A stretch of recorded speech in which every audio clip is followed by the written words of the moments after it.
कर्करोग आणि हृदयविकारासारख्या गंभीर आजारांचा खर्च आता निम्म्याहून कमी होणार आहे।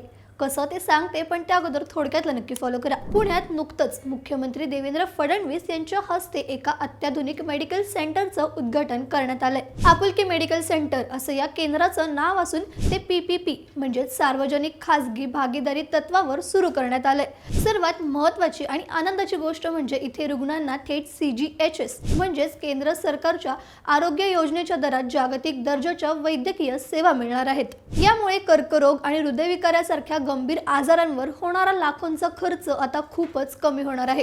पुण्यासह संपूर्ण महाराष्ट्रातील रुग्णांना या सुविधेचा मोठा फायदा होईल आणि पैशांअभावी कोणाचे उपचार थांबणारही नाहीत।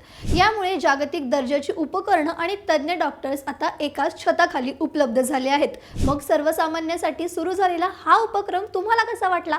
तुमचं मत आम्हाला कमेंट्समध्ये नक्की सांगा। ही रील जास्तीत जास्त लोकांना शेअर करा आणि अशाच सगळ्या अपडेट्ससाठी थोडक्यातला फॉलो करायला विसरू नका। बातमी म्हणजे थोडक्यात।